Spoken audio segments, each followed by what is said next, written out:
আসসালামু আলাইকুম সকলোকে নমস্কাৰ। আজি কেঁচা আমৰ আচাৰ বনাওয়া হওক বীজ জলকীয়া হৈতে। এই আচাৰখিনি বনাবলৈ বহুত ঝটপটকে বনাব পাৰি, পটাপট খাইও শেষ কৰিব পাৰি, মানে ইমানেই টেষ্টি হয় খাবলৈ। আমকেইটা ধুই ধুনীয়াকৈ চকলকে কাটি ললো। আন্দাজ মতে একেবাৰে নিমখ, হালধি, ৰং জলকীয়াও দি লৈছোঁ সানোতে। মায়েও কেইটুকুৰামান আম আৰু বীজ জলকীয়া শুকুৱাই এইদৰে দি পঠিয়াইছিলে, সেইখিনিও মিহলাই দিলোঁ। মই বেলেগকৈ বীজ জলকীয়া দিবলৈ নহ'লে আৰু মায়ে সৰহকৈ বীজ জলকীয়া দিয়ে পঠিয়াইছে।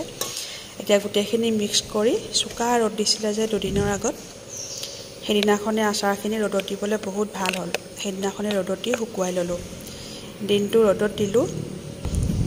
এটুকুৰা খায়ো ল'লোঁ, পিছে ইমানেই টেষ্টি হৈছিলে খাবলৈ, টেঙা জ্বলা একদম পূৰা জ্বলা হৈছিলে খাবলৈ। দিনটো শুকোৱাৰ পাছতে এয়া লৈ আহিছোঁ। আন্দাজমতে সৰিয়হ পিচি লৈছোঁ। সৰিয়হখিনি মই ভাজি লোৱা নাই, কেঁচাকৈ পিচি লৈছোঁ। অকণমান পাঁচফোৰণৰ গুড়ি দিলোঁ আৰু অকণমান কেঁচা পাঁচফোৰণ দিছোঁ, লগতে কেঁচা মিঠাতেল। মায়ে কৈছিলে কেঁচা নহৰু কেইফুটামানো দিবি বুলি, মই এলাহ লাগিলে নহৰু আকৌ চিকনাবলৈ নিদিলোঁ আৰু, দিয়া হ'লে ভাল আছিলে। পিছে মই ইয়াত বেলেগকৈ নিমখ হালধি একো নাই দিয়া। আমখিনি ৰ'দত দিয়া আগতে মই আন্দাজতে গোটেইখিনি দি দিছিলোঁ। এতিয়া মাত্ৰ মছলা আৰু তেলহে দিছোঁ।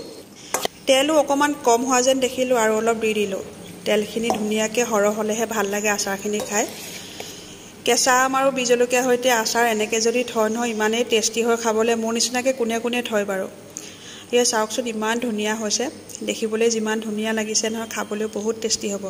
আজি আকৌ চিচাৰ বটল নাই, প্লাষ্টিকৰ বটল এটাতে থৈছোঁ।